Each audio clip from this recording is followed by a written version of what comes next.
मौसेरे भाई थे, यानी उनकी दोनों की माता बहन थी। माता पिता परलोक सिधार गए थे दोनों ही के, और दोनों अनाथ से होकर के, और ऊपर से दोनों असाध्य रोग से ग्रस्त थे।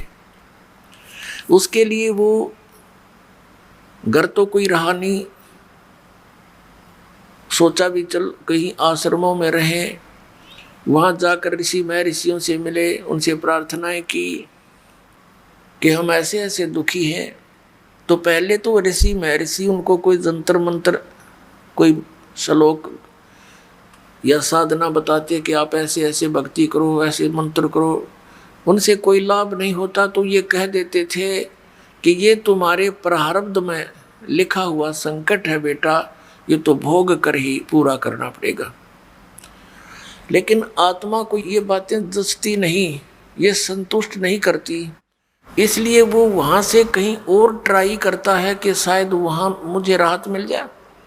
तो जहाँ भी ये आत्मा दूसरे स्थान पर गए, उन्होंने पहले तो क्रियाएं बताई, जब उनसे राहत नहीं मिला तो उन्होंने भी यही कथा सुनाई कि प्रारब्ध तो भोगना ही पड़ेगा। तीसरी जगह गए, चौथी जगह गए, फिर कोई कहता ये 3 ताप के अंतर्गत है।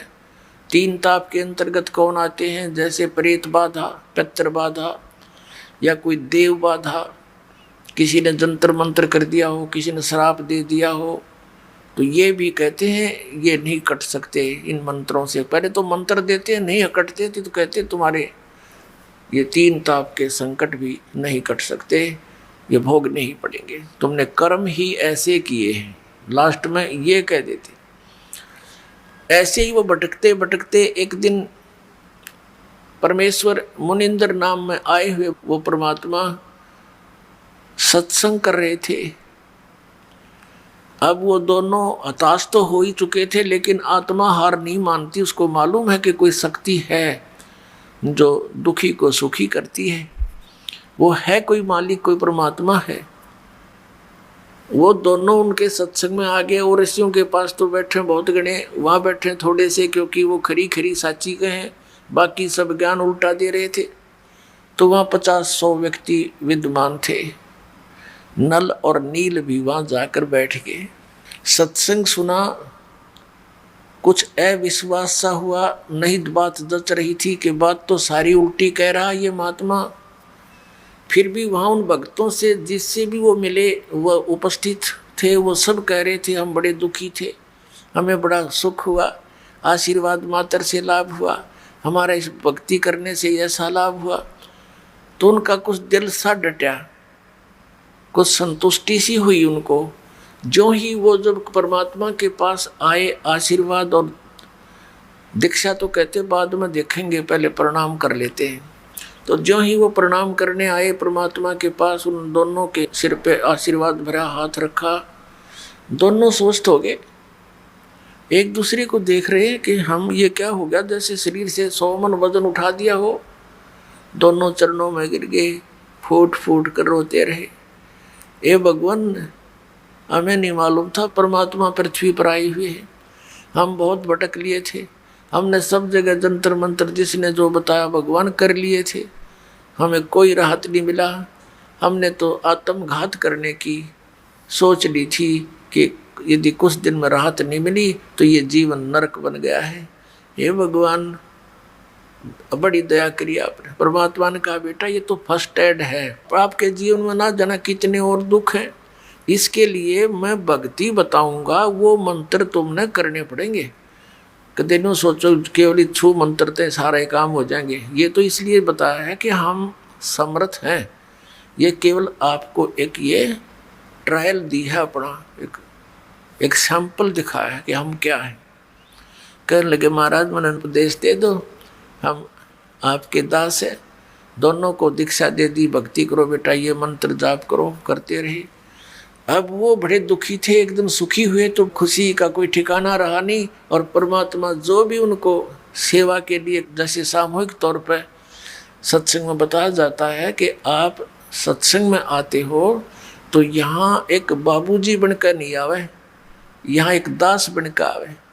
एक जैसे हॉस्पिटल में रोगी जाता है, चाहे वो कितना बड़ा अधिकारी हो, कितना बड़ा धनवान हो, जब उसको ये पता लग जाता है कि तेरी जांच में कोई गड़बड़ हो चुकी है और तेरा शरीर ठीक नहीं है, और उसको डॉक्टर के पास जाता है, डॉक्टर कहता है कि जाओ ये जांच कराओ, तो उसने उस पल की इंतजार रहती है जांच में के आवेगा। उस समय वो भूल जाता है मैं क्या हूँ, मैं कोई अधिकारी हूँ या सेठ हूँ। उस समय वो अपने को रोगी मानता है।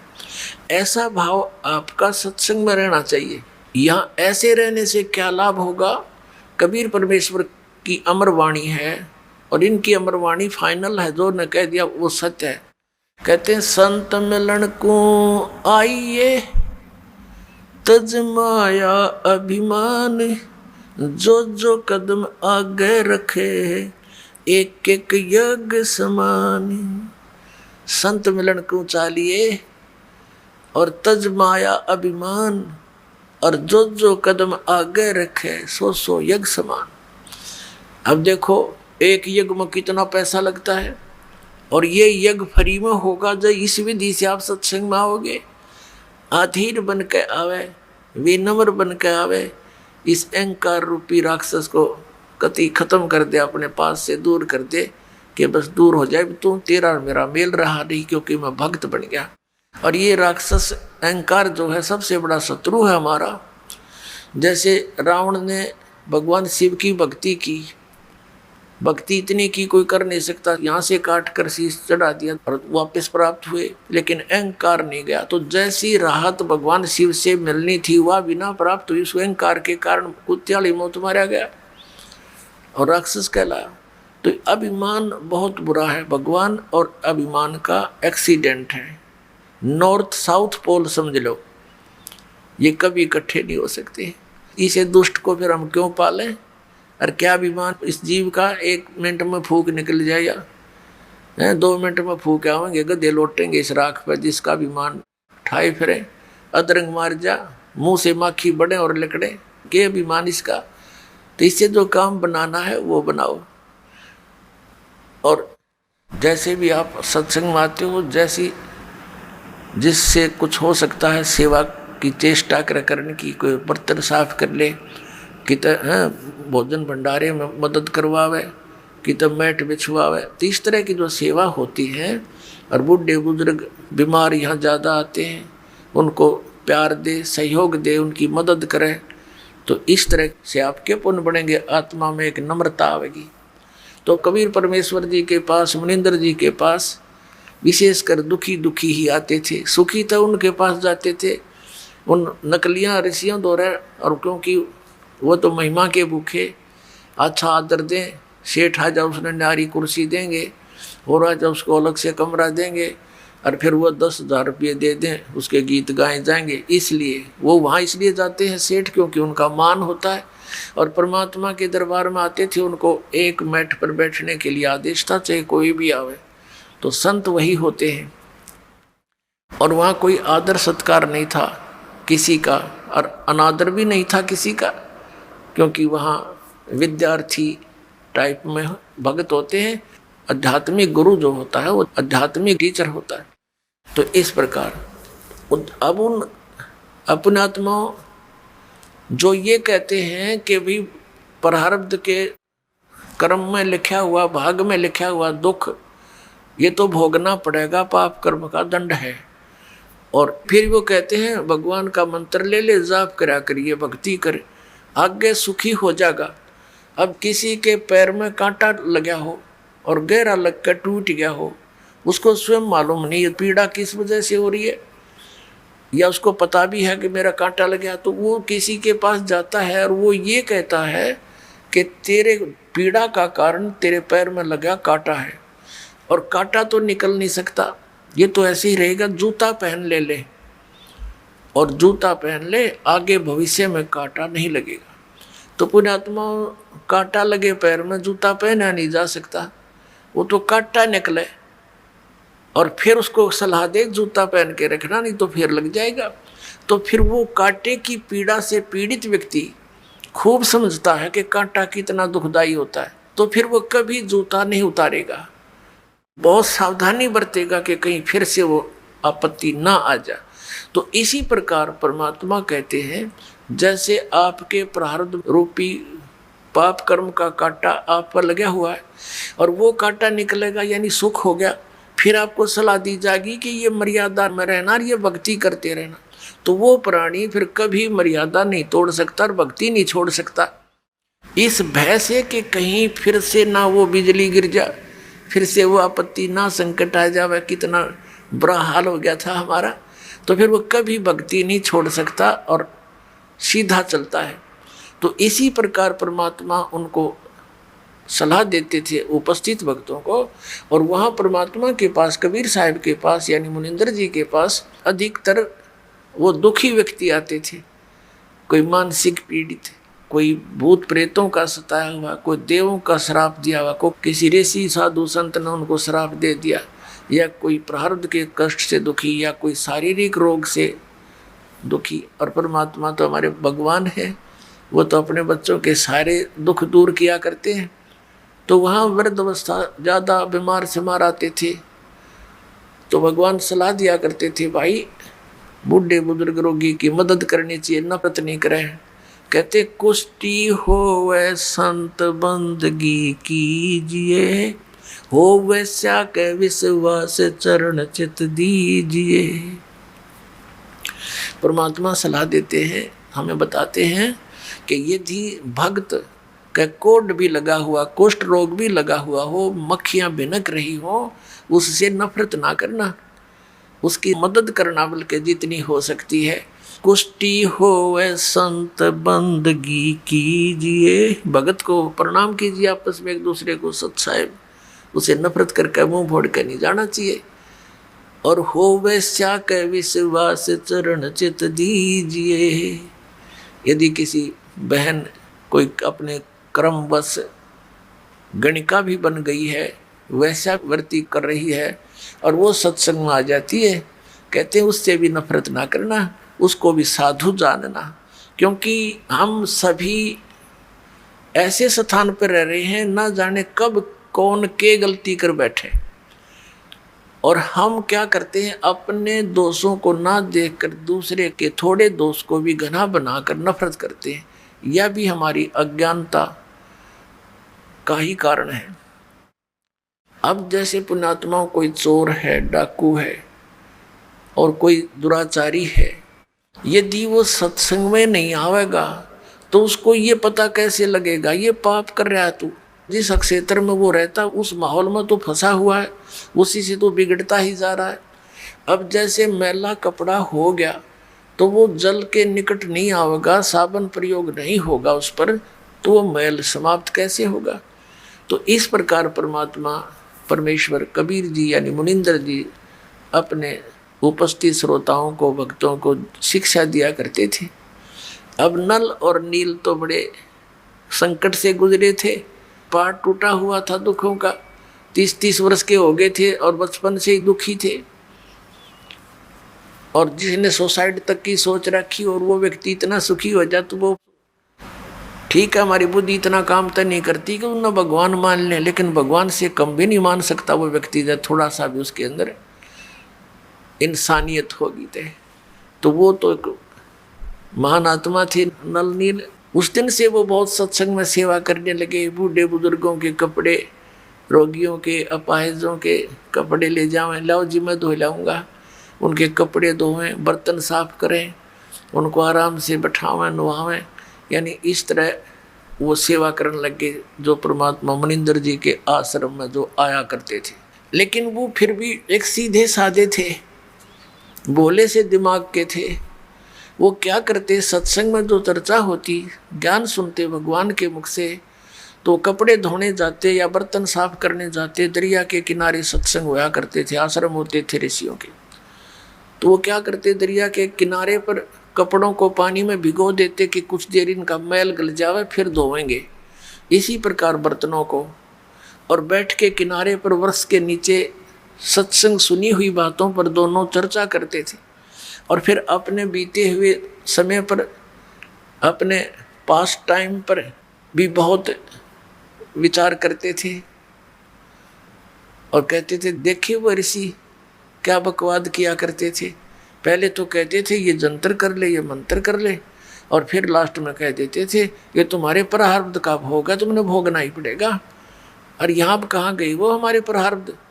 तो भाई भगवान आगे हैं, परमात्मा जैसे है अपने गुरु जी, बड़ी दया करी अपने पर। और देखो आज सत्संग में ऐसा बताया, कभी सुना नहीं हमने। अपने आत्मा जो व्यक्ति इतना दुखी था वो सुखी हो जाए, और उसको जो ये दास ज्ञान दे रहा, यही ज्ञान परमात्मा पहले दिया करते। उन्हीं परमेश्वर कबीर जी का दिया हुआ ज्ञान, दास तो एक है टेप रिकॉर्डर आपको सुना रहा, दिया हुआ ज्ञान उसी मालिक का है जो चौथे युग से देते हुए आ रही थी। तो वो पहले अगर सुखी व्यक्ति इन बातों को सुनता है, उठ कर चल पड़ा न कहीं वैसे बक रहा है, आज तक कभी सुना नहीं। तो पहले परमात्मा वो सेलेक्ट करिए मालिक ने जो दुखी थे, और फिर दुखी व्यक्ति सुखी हो गया, वो कहाँ जाओ तो सारी सुनेगा और सारी सच्ची लगेंगी उसको, क्योंकि वो तो दुख से उभरा है। तो सच्ची तो ये है ही है, हमें उस अज्ञान के कारण ये नहीं अच्छी लग रही थी। तो ऐसे जब वो बातें कर रहे होते हैं तो एक आधा कपड़ा उस झालों में बह जाता था, उनको पता नहीं लगता। जब वो जाकर धोकर सुखा देते उनके कपड़े, तो वो फिर उठाते अपने अपने कपड़े। कोई कहता जी मेरा तो धोती नहीं मिली, कोई कहता मेरा कुर्ता गुम हो गया। वो कहते भाई हम तो जितने ले गए थे उतने ले आए हैं, हमें तो मालूम नहीं। इसी प्रकार बर्तनों में भी कोई एक आध बर्तन, किसी की गिलास, किसी की थाली प्रतिदिन गुम हो जाती थी। और फिर उन्होंने उनसे प्रार्थना की, भाई देखो मुश्किल से तो हम एक गिलास लाए थे, इतनी दूर से कैसे लाएंगे, भाई इससे अच्छा तो तुम ऐसा करो हमारी सेवा मत करो, हम खुद कर लेंगे, हमें तो बहुत अभाव हो गया इन वस्तुओं का, अब कहाँ से लाएं जा करके। तो वो कहने लगे भाई आगे ध्यान रखेंगे, हम बहुत ध्यान रखेंगे। तो अन्य जो और सेवादार होते थे वो बताते थे कि ये भोले भाले व्यक्ति हैं, उन कपड़ों को बर्तनों को भिगोकर पानी में बैठ जाते हैं, एक तरफ भगवान की चर्चा करते रहते हैं, इनको पता नहीं लगता वो पानी में बह जाते हैं। कहने का भाव ये शिकायत गुरु जी के पास पहुंच गई, मुनिंदर जी के पास। अब उनको चिंता होगी कि महाराज जी के पास बात गई और अब ये हमारी सेवा छीन लेंगे। अब सेवा छीननी गई तो भगवान रुष्ट हुए हमारे से, गुरु जी रुष्ट हो गए तो हम पर तापत्तियाँ फिर आ जाएंगी। वो इस भय से करबद्ध होकर के वहाँ गए, गुरु जी ने बुलाए। परमात्मा ने कहा बेटा ये बहुत परेशान हो गए हैं, आपकी नीयत अच्छी है सेवा करने की, लेकिन इनको प्रॉब्लम घनी हो जाती है, तुम सेवा रहने दो बेटा, कोई और सेवा कर लो। वो चरणों में गिर गए, बुरी तरह रोने लग गए, हे परमात्मा हमारी सेवा ना छीनो, ये भगवान आगे हम बहुत ध्यान रखेंगे। तो भक्त कहते जी इन कई बार कह लिए बात, तो ये फिर जाते भूल जाते, इनके बस की बात नहीं। अब परमात्मा ने देखा कि इनकी श्रद्धा टूट है, इनका दिल टूट जाएगा, ये महा दुखी हो जाएंगे। तो परमात्मा कबीर मुनिंदर जी ने, परमेश्वर जी ने आशीर्वाद दे दिया, बेटा आज से तुम्हारे हाथों से कोई वस्तु जल में डूबे नहीं की, जहाँ रखोगे वहीं रहेगी, इधर टस समस्या नहीं होगी, तुम नहीं छेड़ोगे इतना। अब इस वर्क को पाकर वो बड़े खुशी हुए, जाकर देखा वो कपड़े भिगो दिए, जहाँ रखे थे वही रहे। थाली बेले काशी के होते थे वो रख दिए, काशी तो वैसे डूब जाती है, काशी भर के पानी था बेला, और उस पर दरिया पर रख देते थे, जो का तो रहता था। फिर एक आध कहने लगा पत्थर तो उठा कर रख के देख लो, वो एक आधी कंकर पत्थर उठा कर रखी, वो जहाँ रख दिया उस जल के ऊपर एज इट इज सती रहने लगे। तो ये उन भक्तों की तो प्रॉब्लम हल होगी जिनके बर्तन और कपड़े गुम होया करते। तो इस प्रकार नल और नील को ये आशीर्वाद परमेश्वर मुनिंदर जी द्वारा दिया गया था। अब परमात्मा कहते हैं गोता मारूं स्वर्ग में जा बैठूं पाताले, कह कबीर ढूंढता फिरूं अपने हीरे मोती लाल। एक श्रीलंका के अंदर एक चंद्र विजय नाम का भाट रहता था। वो कुल टोटल 16 सदस्य थे उसके घर में, पुत्र वधू पुत्र पुत्रियां सब मिलकर 16 सदस्य थे। अपने आत्माओं, एक पिता एक माता अपने बच्चों के लिए कितनी दुखी होती है। एक भी कष्ट में कोई बालक हो जावे चिंता में नींद नहीं आती, और हम जिस पिता के संतान हैं, पूरी पृथ्वी, पूरा विश्व, पूरे ब्रह्मांड, चींटी से लेकर हाथी तक, हम सभी उस कबीर भगवान के, उस अमर पुरुष के बच्चे हैं। अब हम यहाँ कितने दुखी हैं। आप तो बालक हो, पता नहीं बालक का चाहे कितना चोट लगी रहो, वो उसको कष्ट नहीं मानता, रोता अवश्य है, और फिर भी गलती करने में पीछा नहीं देखता, क्योंकि उसको ज्ञान इतना ही है। तो वो परमात्मा कितना दयालु है। अपनी प्यारी आत्माओं को शरण में लेने के लिए उस चंद्र विजय भाट के घर से थोड़ी सी दूर पर रास्ते में, जिधर वो सुबह सुबह फ्रेश होने के लिए जाता था, वहाँ एक पेड़ के नीचे बैठ गए भगवान। एक साधु रूप बनाकर बैठ गए, ऋषि रूप में रहते ही थे। और पुण्यात्मा जो होती हैं, भगवान को चाहने वाली, उनके लिए भगवान ने कहा कि साधु दर्शन राम का, और मुख पर बसे सुहाग, दर्श उन्हीं को होत हैं जिनके पूर्ण भाग। कबीरा दर्शन संत के, परमात्मा आवे याद, और लेखे में वाहे घड़ी, बाकी का समय बाद व्यर्थ। अब संत ऋषि के दर्शन हुए, चंद्र विजय भाट ने प्रणाम किया। प्रणाम करके पहले तो चला गया, घूम फिर के आया। आते समय कहने लगा, भगवान दास की कुटिया यहीं पर है, दर्शन दो दाता। अब वो तो गए इसीलिए थे, करे करावे साइया मन में लहर उठा, दादू से दरजीव के आप बगल हो जा। परमात्मा बोले, भाई चलो आगे घर पे। वहाँ कुछ देर डिस्कस हुआ, उनकी आपस में चर्चा हुई। परमात्मा से ज्ञान सुना उसने, के कहा जी भगवान को चर्चा सुनाओ। तो परमात्मा ने सारी कथा कहानी का सृष्टि रचना सुनाई, काफ़ी ज्ञान दिया। तो वो बड़े प्रभावित हुआ, कहने लगा, भगवान दास की कुटिया यहीं पर है, वहाँ चलिए, और वहाँ पर आपके और भी बच्चे हैं, वह भी आपके ज्ञान का लाभ उठाएंगे। परमात्मा तो गए उसी उद्देश्य से, घर चले गए, आसन दिया, अलग से बिठाया मालिक को, सोच कपड़े बिछा के, और फिर सत्संग सुनाया। अब उस समय तो केवल एक व्यक्ति ने नाम लिया, चंद्र विजय ने, बाकी परिवार कहने लगा, नहीं हमें अच्छा नहीं लगता इनकी ये बातें, ये तो शंकर भगवान से भी ऊपर बताते हैं। क्योंकि श्रीलंका का राजा रावण जो है, भगवान शंकर से अतिरिक्त किसी की पूजा ना करता था, तो उसको देखा देखी पूरा श्रीलंका भी शिव का ही पुजारी हो गया था। तो इस बात को पहले स्वीकार नहीं हुआ, फिर वो चले गए भगवान वहाँ से। पीछे से उस चंद्र विजय भाट ने अपने पूरे परिवार को बैठा बैठा के बहुत अच्छी तरह समझाया, तो उन सब का मन बन गया। तो परमात्मा फिर वहाँ पहुँच गए। अब उन सभी पूरे परिवार ने नाम ले लिया, और जो मालिक ज्ञान सुनाया करता था, ये तो ज्ञान ऐसा है, प्रत्येक व्यक्ति चाहता मैं सबको सुना दूं, भाई को, बहन को, रिश्तेदार को, ऐसा अनमोल ज्ञान कि देखा ना सुना। अपनात्मा वो चंद्र विजय भाट जो था, वो रावण के पास जाता था, उसको चुटकले चटकले सुना के, उनकी महिमा मुहिमा गा के, और ये भाट लोग उनका एक मनोरंजन कराया करते थे। और उधर से उसकी पत्नी जो थी, वो करमवती नाम था उसका, वो जाती थी रावण की पत्नी मंदोदरी के पास, वो उसको चुटकले सुनाती थी, अच्छे बूढ़े। इस मन की आदत है, ये राम की कथा कम और काम की कथा ज़्यादा सुनना चाहता है, सेक्स की। तो पहले तो वो बकवाद सुनाया करती थी, पता नहीं के मंदोदरी भी हंसा करती, दांदरे काटा करती हैं, चुटकुले सुन सुन के। तो फिर जब उस करमवती को, चंद्र विजय भाट की पत्नी को, उस बेटी बहन को मालिक का ज्ञान हुआ, सब बकवाद छूट गई। कहते हैं भवन चतुर्दश ढूंढियो परम स्नेही साथ, जिन मिलते हैं सुख उपजय, मिटते कोट उपहाद। ये बकवाद मिट जाती है सारी जीव की। तो वहाँ अब वो करमवती पहले तो बकवाद सुनाया करती, फिर मंदोदरी ने जब टाइम होता उसको बैठा लेती कि महारानी हमारे घर पे महाराज आते हैं हमारे गुरुजी, उन्हें बहुत अच्छा ज्ञान सुनाया, आपकी आज्ञा हो तो सुनाऊं कथा। अक सुनाओ।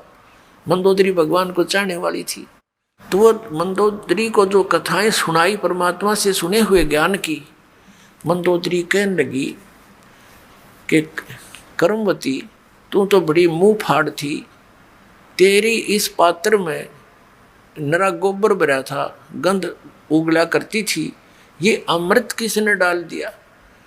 तू ऐसी ऐसी बातें कहाँ से सुन आई, तू मैंने कदे देखी ना सुनी। तो उसने बताया कि हमारे गुरु जी आते हैं, उन्होंने हमें ये ज्ञान दिया मंदोदरी। तो मंदोदरी बहुत प्रभावित हुई कि इसे संत के ऋषि के दर्शन करने चाहिए। उसने कहा मंदोदरी इब कह तेरे गुरु जी आओ ना, तो मेरे पास बुला के लाइए। अब परमात्मा फिर गए तो उस चंद्र विजय की पत्नी ने कहा प्रभु हमारी रानी आपको याद करती है, मैंने आपके द्वारा सुना हुआ ज्ञान उनको सुनाया, बड़ी प्रभावित हुई। और उन्होंने कहा कि अपने गुरु जी को यहाँ बुला के लाना। परमात्मा ने कहा बेटा हम किसी राजा के घर नहीं जाते, उनको गरज पड़े तो यहाँ आ जाएगी, साधु संत नहीं जाया करते ऐसे व्यक्ति के घर जब तक वो हमारे विचारों से परिचित नहीं होते। अब वो कर्मवती फंस गई धर्म संकट में कि यदि मेरे गुरुजी नहीं गए तो वह हमने सजा दिवा दे मनमाना मंदोदरी। परमात्मा अंतर्यामी जान गए। अब बेटी तो बहुत दुखी होगी। उसने कहा बेटा ऐसे कहना उसको कि देखो ऋषि महर्षियों को संतों को बाई ऑर्डर नहीं बुलाया करते, अब बाई ऑर्डर बुलाने से वो आ भी गए रजा नहीं बख्शेंगे तो लाभ क्या होगा। तो साधु संतों के पास जाने से बहुत लाभ होता है, स्वयं जाना चाहिए। तो मंदोदरी को जाकर के उसने कहा रानी मैंने अर्ज करी थी गुरुदेव से, उन्होंने मना कर दिया आपके यहाँ आने से और कहा कि देखो साधु संतों को आदेश से नहीं बुलाना चाहिए, उनके चरणों में जाना चाहिए, लाभ उठाना है। और यदि बाई ऑर्डर बुला भी लिया तो लाभ नहीं देंगे। मंदोदरी कहने लगी बहन ठीक है मैं चलती हूँ, अब के तेरे गुरुजी आओ तो मुझे मिलाना। परमात्मा फिर गए। ये तो भटक रहे हैं एक आत्मा को अपनी शरण में लेने के लिए, सुखी करने के लिए। यहाँ भी सुखी करेंगे आपको और यहाँ से चलोगे जब देखना सतलोक में ले जाएंगे, वहाँ तो कहना है क्या कितना सुख देंगे। अब क्या हुआ मंदोदरी चली गई, परमात्मा के दर्शन किए, देखते ही आत्मा खिंच गई। पुण्यात्मा थी, पिछली संस्कारी थी, परमात्मा की बच्ची, बहुत ज़्यादा प्रभावित हुई मालिक के वचनों से और कहा परमेश्वर मुझे नाम दे दो। परमात्मा ने दीक्षा दी थी।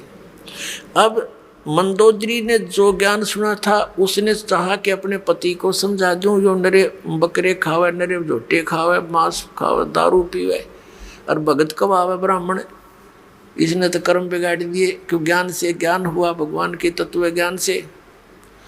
तो मंदोदरी ने चेष्टा की समझाने की अपने पति रावण को कि आप जो साधना कर रहे हो ये तमोगुण भगवान शिव हैं, ये पूर्ण परमात्मा नहीं है। अब वो इस बात से दुखी हो गया कि मंदोदरी तू ऐसी बातें मत कर, मैंने भगवान शंकर के यहाँ से शीश काट कर चढ़ा दिए, इन्होंने मेरा वापस शीश दे दिया और मेरे को कितना धन दे दिया, सिद्धि दे दी, मेरे को 1 लाख पुत्र व्रत दे दिए और मेरा पुत्र मेघनाद ऐसा है ऊपर चला गया, इंद्र को भी जीत लिया, हर मैं एक भिखारी के आगे हाथ जोड़ूंगा जाके।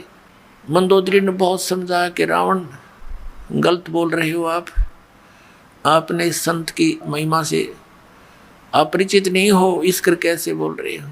तो आखिर में रावण ने ये कह दिया कि मेरे को आगे से ये मत कहना, मैं तुझे मना नहीं करता, तू कितना दान कर धर्म कर, किसी गुरु से उपदेश रख। अब कहते हैं लड़की अपने पति को हमेशा जीवित देखना चाहती है।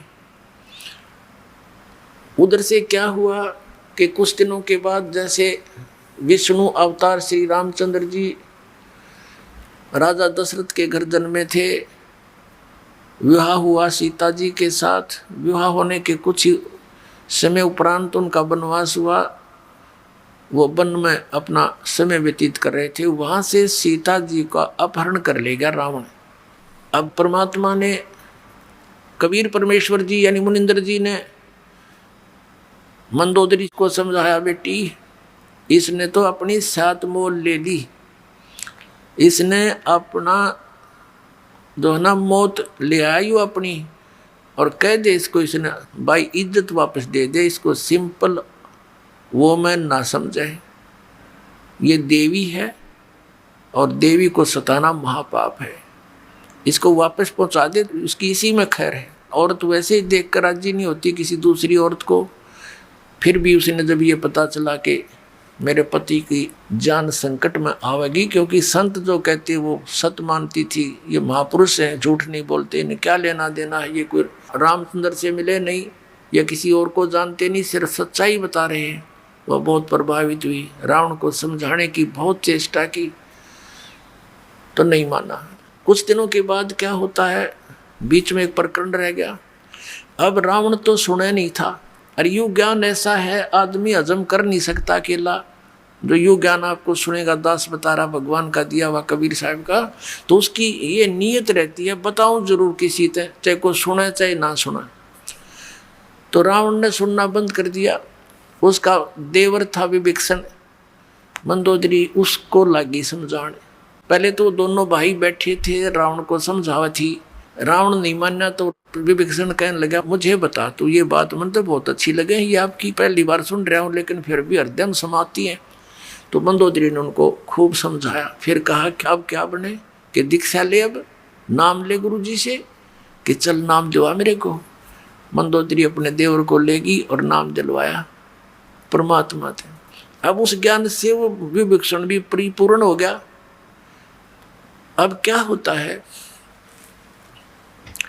रावण नहीं मान रहा था, सीता को लौटाने को नहीं राजी हो रहा था। मंदोदरी ने बहुत कुछ समझा लिया था। उधर विभीषण ने भी उसको बहुत कुछ समझाया, रावण तेरे घर में कितनी अच्छी औरत है, और फिर भी तू बकवाद की तरफ चल रहा। क्यों भाई भाई को कह सकता है जब उसकी कोई संकट आपत्ति उसके सामने दिखाई देती है। नहीं तो रावण को कौन बोला, वो तो अहंकारी आदमी था, 1 मिनट में तलवार गर्दन पर जाती थी उसकी, कोई उसके नो कर दे किसी बात न था। रावण नहीं माना। रावण कहने लगा तू कायर है और तेरे बस की बात नहीं, बैठ जाए एक तरफ। अब मंदोदरी ने देखा कि ये नहीं मानेगा, ये मरेगा और मैं विधवा हो जाऊंगी। अपने गुरुजी से प्रार्थना की, भगवान आप दया कर दो, कभी समझा दो, एक बार मान जाते वो तो आपकी बात को। परमात्मा ने कहा बेटा ये नहीं मानने वाला, इसके अंदर वो गुण नहीं है। तब मंदोदरी ने कहा भगवान एक बार आप उनको समझाने की चेष्टा करो दाता, और यदि वो नहीं मानेगा तो मैं अपने आप को आज से विधवा मान लूंगी, मन दुख नहीं आओगा परमात्मा इसके मरने का। तो परमात्मा ने सोची या बूढ़ी बेटी, अब ये जुगाड़ जोड़ रखे काल ने हमारे, कितना नालायक, 1 नंबर का दुष्ट व्यक्ति वो रावण। कहते 100 जोटियां का मांस तो एक दिन पक्या करता उसके लिए, और 100 मटके दारू के पिया करता एक कब है। अपने आत्मा ये बात हमारे जच्चे नहीं, क्योंकि 100 जोटियां का मांस एक आदमी के ऊपर खावे, क्योंकि हम उनके शरीरों से परिचित नहीं, उनकी हाइट से परिचित नहीं, उनके आहार से परिचित नहीं। ये तो हमने देखे 61वां वर्ष चल रहा दास का। जब हम छोटे छोटे थे से टुकड़े टुकड़े आदमी देखे, अरनों का करते यो 32 लड्डू खा जाता है, एक 32, अब 32 आदमी खाओ 32 लड्डुआन आज के दिन, और उनके बदहजमी हो जाए, और 1-1 धड़ी खीर खा जाया करते ये ब्राह्मण हमने देखे, यानी 5-5 किलो हरी वे कटोरी ना उठे। तो इस बात से भूल जाओ। तो कहने का भाव ये कि हम उस सती थी बातें कि इतने कुक्रम करा डेली, उसका बुद्धि में कहाँ आवे ये बातें। तो परमात्मा ने सोचा या बेटी इसका बंदगी या इसकी कमजोरी इसको मारेगी। तो परमात्मा ने कहा ठीक है बेटी मैं जाता हूँ, एक दिन कोशिश करूँगा तेरी श्रद्धा ना टूट जाए भगवान। तो इसलिए अब रावण की सभा लगी हुई थी, और जिस समय उसकी मीटिंग होती थी स्ट्रिक्ट ऑर्डर होता था कि बाहर से चिड़िया भी नहीं आ जाए अंदर। उस समय परमात्मा वहां जाकर प्रकट हो गए, पहरेदारों के पास खड़े हुए, कहा भी राजा को संदेशा दो कि ऋषि मुनिंदर आए हैं, वो आपसे मिलना चाहते हैं, कुछ आपको शिक्षा देना चाहते हैं। अब वो कहने लगे पहरेदार महाराज जी हमें बख्शो, इधर आज कोई जा नहीं सकता, अंदर का आदेश बाहर जा सकता है, बाहर का आदेश भी हम अंदर देने नहीं जा सकते। हमारा राजा बहुत खतरनाक है, गर्दन काट देगा। परमात्मा वहां से अंतर ध्यान हुए, जहां रावण बैठा था ऊंची स्टेज पे, और नीचे उनके बैठे थे सपसलार कुर्सियों पे। उसके थोड़ी सी दूरी पर अंदर जाता हुआ देखा। ऋषि देखकर वो एकदम चकित हुआ कि ये व्यक्ति अंदर कैसे आ गया। हमारी गुप्त मीटिंग चल रही थी। तो उसने आव देखा ना ताव देखा, वो तलवार निकाली कि तू अंदर कैसे आ गया। अब उसने क्रोध में 70 वार किए थे तलवार के परमात्मा को काटने के लिए। और कबीर परमेश्वर अर्थात मुनिंदर जी के हाथ में एक सीख थी झाड़ू की। ये झाड़ू होता, उसकी सीख एक ले रखी थी दाता ने, और जब वो तलवार मारे तो वह सीख अड़ा थे। वो सीख के ऐसे लगे थी वह तलवार उसकी जैसे लोहे के खंभे के लग गया, कट्टा कट हुआ। अब जब 70 बार उसने अंधा दूं,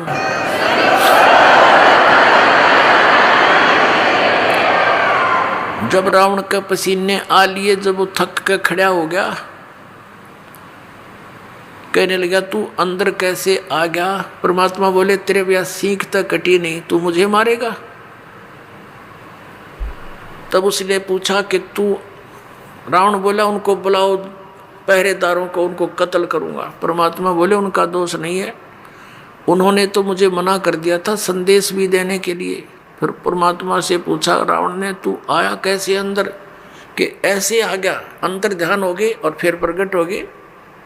रावण के सामने से एकदम अंतर ध्यान हो गए और फिर प्रकट हो गए कि मैं उनको आता दिखाई नहीं दिया, मैं ऐसे आ गया। अब वो दुष्ट आत्मा फिर भी ना समझाइयो कौन है तेरे सामने। कहने लगा देखो तू जा यहाँ से, तू आया किस लिए है, बता तेरी बात क्या है। तो परमात्मा ने कहा कि रावण तेरा जो है अंतिम समय आ लिया है, और मेरे आदेश का पालन करके जब तू इस लड़की को वापस दे देगा, सीता को, इस देवी को, तो तेरी जीवन को मैं बदल दूंगा, इन बुराइयां तेने छोड़नी पड़ेंगी।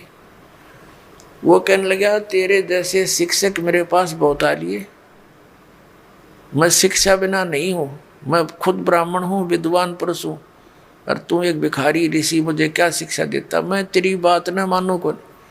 अब रावण की तो वो स्थिति हो चुकी थी, कबीर ये माया अटपटी, सब गट आण अड़ी, किस किस न समझाऊं, या कुएं भांग पड़ी।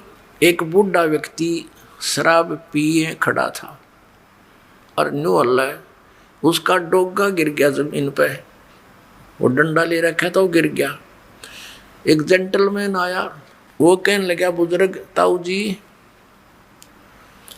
तो यह शराब क्यों पिया करो आप, देख सारा शरीर कांप रहा आपका, और डोगा भी ना उठता। नो बोला रहा डोगा दे दे, तो कहने लगा शराब ना पिया करे। नो बोला रहा शिक्षा बिना ना रह रहा तो न देना होता दे डोगा, ना जा तू अपना काम कर। नो बोला तेरे प्रवचनों बिना कच्चा ना रह रहा, तेरे कैसे बहुत मिल लिया, मैंने ये बात करनी है, दारू ना पिया करे, धन यो डोगा पकड़ाना हो तो उठा देना, चल तू अपना काम करे। तो रावण ने तो भाई इतनी पी रखी थी इस काल की भांग। परमात्मा से कहा कि तेरी बात मानू ना कति, तू जा चाहे मत जा। क्यों देख लिया मारे तो मरता ना, सारे कुकर्म करके देख लिए और फिर भी नू ना माना, ये कौन है। तो परमात्मा कहते हैं आपको इस काल ने अंधा कर दिया, इस झूठे सुख को सुख है ये मान रहा मनमोद, ये सकल जबीना काल का कुछ मुख में कुछ गोद। और उस मीटिंग में विभीषण भी उपस्थित था। परमात्मा आगे वहां से चले गए। शाम के समय विभीषण घर पे आया, अपनी भाभी से कहा कि आज तो गुरुजी को मार दिया होता भाई ने। तो मंदोदरी कहने लगी ये इस संकट में मैंने ही गुरुदेव को डाल दिया नालायक ने, और मेरी प्रार्थना पर ही वहां गए हैं। क्या हुआ कि ऐसे ऐसे एकदम कितने क्रोधित हो गए, स्टेज से कूद कर स्वयं तलवार मारने लगे। गुरुजी के हाथ में एक सीख थी, वह सीख भी ना कटी। जब थक के बैठ गया, परमात्मा ने कुछ कहना चाहा, मान्या नहीं, तो भगवान वहां से आ गए।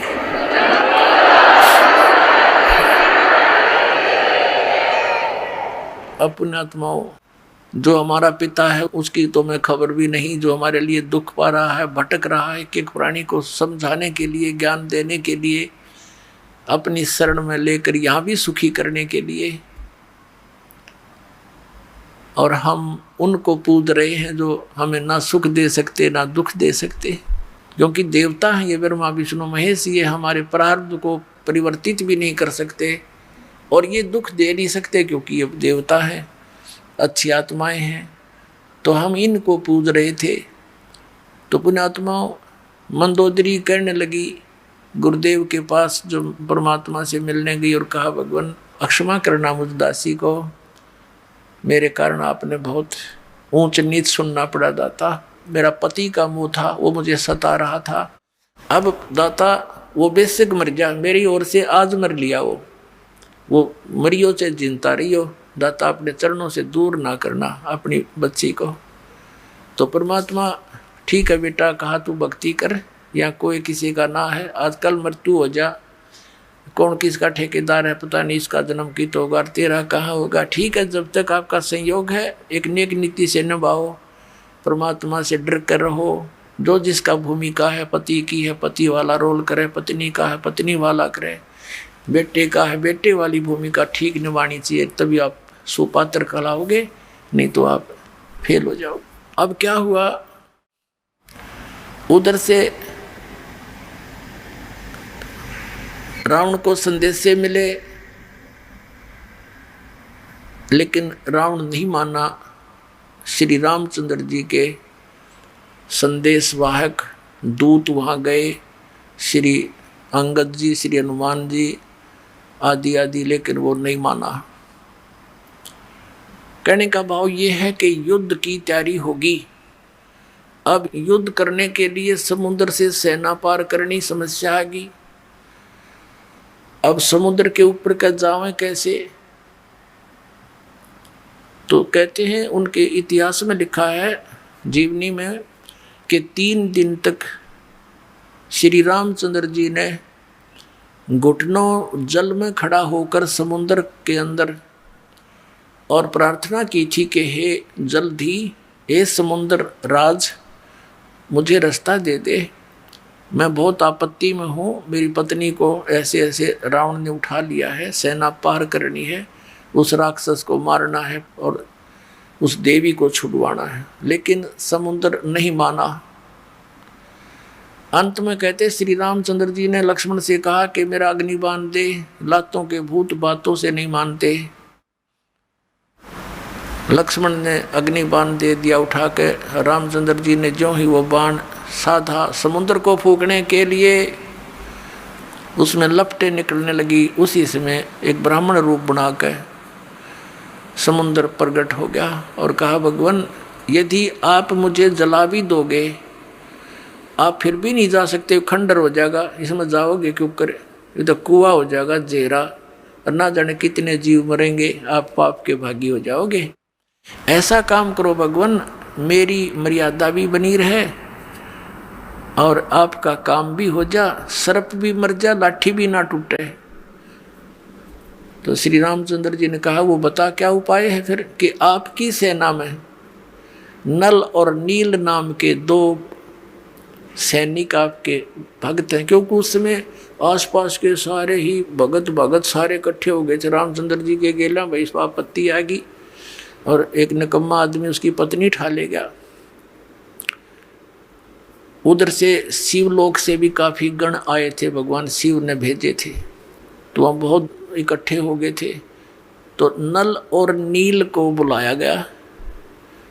नल और नील से श्री रामचंद्र जी ने कहा कि भाई एक पर आपकी परीक्षा दो तुम। समुद्र ने ये बताया कि इनके गुरु जी के द्वारा दिया हुआ आशीर्वाद है इनका, और उनके आशीर्वाद से मेरे ऊपर ये कोई भी वस्तु रखते हैं वो डूबती नहीं, वहाँ से टस से मस नहीं होगी, वहीं रहेगी, तो मेरे ऊपर वजन नहीं बनेगा इसका। अब भगवान श्री रामचंद्र जी ने कहा भी एक बार ट्राई दिखाओ तुम। अब देखो हम ऐसे मार खाते हैं, पहले तो नल और नील 100 शुक्र मनाया करते अपने मुनिंद्र भगवान के, और उस दिन वो आंडी पाक गए, अभिमान हो गया उनको कि यदि आज हम गुरु जी को याद करेंगे, जंतर मंत्र प्रणाम करते हैं जैसे याद करने के लिए, तो ये न सोचेंगे उपस्थित जन ये कहीं और से शक्ति प्राप्त करते हैं, इनके अंदर कोई पावर नहीं। अब उन्होंने दोनों ने फटाफट उठाया एक एक पत्थर और रख दिया समुद्र पर, डूब गया। उनको भी अचंभा हुआ, उन्हें फिर दूसरा उठाया वो भी डूब गया, तीसरा रखा वो भी डूब गया। अब ये एक दूसरे के मुंह की तरफ देख रहे हैं और श्री रामचंद्र जी कहने लगे समुद्र से, वो जो ब्राह्मण रूप में उपस्थित था, मानो ये कहना चाह रहे हैं कि तू झूठ बोल रहा था। तो वो ब्राह्मण रूप में उपस्थित समुद्र ने कहा कि भगवान आज इनने कोई गलती कर दी, क्यों भाई तुमने अपने गुरु जी को याद नहीं किया, आज दिखा है ये अभिमान में आ गए, इसलिए इनके हाथ से वो पावर चली गई दिखा है। वो तो अपना एस्टीमेट बतावा था और वह सचमुच ऐसा ही हो गया था। अब उन दोनों ने फिर अक्षमा याचना की, गुरु जी को याद किया, हे दाता दया करो, हमसे गलती होगी, माफ़ करो, हम तो पापी आत्मा हैं। वो डर गए न्यू कदे फिर वो आपत्ति फिर ना आ जाए तुम्हारे पे, और तुमने कर दी गलती आज ज़्यादा, अब मान बढ़ाई की भूख में। तो पुण्यात्माओं परमात्मा हमें आगाह करते हैं कि यदि तुम ऐसे मर्यादा तोड़ दोगे भक्ति आपकी नष्ट हो जाएगी। जैसे माता गर्भ को रखे यतन बनाए और ठेस लगे तो छन होए, ऐसे भक्ति जावे। जैसे किसी बहन को, माता को बहुत वर्षों के बाद कोई गर्भ रहा हो, फिर वो कितनी चिंतित होती है उस बालक को परिपूर्ण करने के लिए, कहीं ऊंचे नीचे में पैर न रखा जा, चलते समय भी बहुत सावधानी बरतती है, और रात के समय करवट बदलते समय भी वो बहुत चिंतित रहती है, कहीं मेरे बालक पर जोर ना आ गया, एकदम उधड़क के पड़ती है और देखती है दर्द पीड़ा तो नहीं होगी मुझे। तो कहते हैं जैसे माता गर्भ को रखे यतन बना और ठेस लगे तो क्षीण होए, तेरी ऐसे भक्ति नसावे। तो उनकी भक्ति नसगी खत्म हो गई। रोए पीटे याद किया भगवान को, वो तो मालिक ने करना ही था, क्योंकि श्री रामचंद्र विष्णु अवतार और श्री कृष्ण भी विष्णु अवतार, और विष्णु कौन, ये भी भगवान का बच्चा। आप जैसी आत्मा पुण्यकर्मी प्राणी पोस्ट ये मिल गई इसको। जैसे आप किसी का भाई मंत्री बन जाता है तो भाई ही उसका, बेशक वो कितनी पोस्ट पे बैठा है, तो ऐसे ही ये आपके ही भाई हैं, उस परमात्मा के ही बच्चे हैं। तो उनके दुख का निवारण भी वही परमात्मा कर सकता है और कोई नहीं कर सकता। जैसे आपने श्रीमद् भगवत गीता अध्याय नंबर 15 के श्लोक नंबर 1 से लेकर 4 और 16-17 में जो सुना कि ऊपर को जड़, वो तो संसार रूपी वृक्ष की जड़ है, ऊपर को जड़ है वो तो मूल मालिक है, पूर्ण परमात्मा है, और नीचे को तीनों गुण रूपी शाखा, ये ब्रह्मा विष्णु महेश रूपी शाखाएं हैं, और वो परमात्मा जो मूल है, जो जड़ है, वो तीनों लोकों में प्रवेश करके सबका धारण पोषण करता है। 15वें अध्याय के 17वें श्लोक में कहा है कि उत्तम पुरुष तु अन्य परमात्मा इति उदारत, यह लोक चरम आविश्य विवर्ती अवैश्वर है। वो मूल मालिक जो है, जो सारे संसार रूपी वृक्ष की जड़ है, मूल है, वहाँ से सबको आहार मिलता है। तो वो सबका धारण पोषण, यानी जिसकी जिस स्थिति की कोई संकट है, और वो परमात्मा ही उसका निवारण करता है। अपनात्माओं ये बहुत लंबा इतिहास है, कई दिनों में आपका समझ में आओगा। सबसे पहले जो परमात्मा आए थे और इस काल से वहाँ ऊपर मिले थे, इनका उसने विवाद बहुत किया था, फिर समर्थ के सामने वो नतमस्तक हो गया था। इसने कुछ वरदान मांगा था। एक तो ये मांगा था कि आप अपना ज्ञान देकर अपने शरण में लेना, जबरदस्ती ना करना, बलात् मत लेना मेरे से जीवों को। दूसरा ये कहा था कि 3 युगों में जीव कम ले जाना, चौथा युग जब कलयुग आवे तब तो शरण जीव बहु जावे, ऐसा वचन हर मोह दीजिए, तब संसार गमन तुम कीजिए। और तीसरा कि ऐसे मेरा पुत्र विष्णु श्री राम रूप में त्रेता युग में जाएगा, उसके साथ उसके प्रारब्ध में ऐसे संकट हैं और इस काल को पता है, उसको मैं टाल नहीं सकता। आप वो समुद्र पर पुल नहीं बनेगा, वो पुल बनवाना। परमात्मा ने कहा ठीक है, और बता भिखारी। फिर कहा कि ऐसे ऐसे श्री कृष्ण रूप में मेरा पुत्र जाएगा और वो एक जगन्नाथ नाम से एक पुरी के अंदर एक मंदिर बनवाना चाहेगा और समुद्र उसने बन नहीं देगा, आप वहाँ उसकी रक्षा करना। परमात्मा ने कहा था ठीक है, और बोल। तो इस परमात्मा, कबीर परमात्मा से इस काल ने ये वरदान मांगा था, प्रार्थना की थी कि आप मेरे उस बच्चे की, ये काल के पुत्र हैं विष्णु, इस संकट से रक्षा करना। तब परमात्मा उस वचन अनुसार वहाँ पहुँचे। वैसे तो उन्होंने व्यवस्था कर ही दी थी, नल नील भेज दिए थे कि आप पर काम चल जाएगा इनका, जो ये नियमित रहेंगे तो ये पत्थर रख देंगे, ये पार हो जाएंगे, लेकिन वो भी फेल हो गए। अब क्या हुआ, परमात्मा वहाँ पहुँचे, नल और नील ने कहा कि वो आगे गुरुदेव, वो आगे गुरुजी। अब सबकी दृष्टि गई, एक ऋषि आते दिखाई दिए। निकट आए जब श्री राम और लक्ष्मण ने उनके चरण लिए, हनुमान सब ने चरण लिए, तब परमात्मा से प्रार्थना की कि हे भगवान, कि हम बहुत संकट में हैं, मैं राजा दशरथ का पुत्र हूँ, ऐसे ऐसे रावण ने मेरी पत्नी उठा ली है और समुद्र के ऊपर से हमने सेना ले जानी पड़ेगी। ऋषि जी, जब आप अपने शिष्यों को इतनी पावर दे सकते हो, आप तो समर्थ हो, हम पर दया करो। आज आपके इन बच्चों के, आपके शिष्यों के हाथ में वो शक्ति रही नहीं। परमात्मा ने कहा अब इनके हाथ में रहेगी भी नहीं, क्योंकि इन्होंने आज एक भयंकर गलती कर ली, अपने आप में प्रभु मान लिया, भगवान को भूल गए ये। तब श्री राम ने कहा भगवान अब मेरा क्या होगा। तब परमात्मा ने कहा कि ठीक है, करता हूँ व्यवस्था। एक डंडी ले रखी थी परमात्मा ने, डोगा सोटी, कहा कि मैं ये रेखा लगाता जाऊंगा इस पहाड़ के चारों ओर, एक रेखा खींचूंगा, इसके बीच बीच के पत्थर बिल्कुल हल्के हो जाएंगे, जहाँ रखोगे वहीं रखे रहेंगे, पानी में डूबेंगे नहीं, कितना वजन रख लेना। अब परमात्मा ने क्या किया, एक सोटी लेकर उस एक बहुत बड़े पर्वत के चारों ओर से घुमा दी, जो उसके निकट ही था, और परमात्मा ने कहा कि उठाओ पत्थर और प्रयोग करो। अब नल और नील ये शिल्पकार भी थे, राज थे, मिस्त्री भी थे, ये उन पत्थरों को छोल छाल के और फिर सेट करना भी जानते थे। अब क्या हुआ, वो पत्थर उठा के लाए, देखा रख के, इतना भारा पत्थर ऊट पटांग सा ओ रख दिया, वो भी ना डूबया, ऐसे तरह ऊपरे रखा हुआ नौकर। तो सबको विश्वास हो गया कि बन गई बात। अपन आत्माओं, हमारे ये अध्यात्म मार्ग में आप कति जीरो हो चुके हो, और दास भी उसी स्थिति में था। अब दास को सतगुरु मिल गए, कहते पीछे लग गया जाऊँ था मैं लोक वेद के साथ, रास्ते में सतगुरु मिल गए, दीपक दे दिया हाथ। अब ये इतना बड़ा अध्यात्म मार्ग है कि जैसे हम सत साहेब बोलते हैं और पहले राम राम बोलते थे, इसका कारण क्या था, ये मंत्र जाप करने का नहीं था, ये केवल याद दिलाने का होता है कि भाई इस संसार में भगवान बिना कुछ नहीं, और जो गुरुजी ने मंत्र दे रखा है उसकी भूल ना पड़े।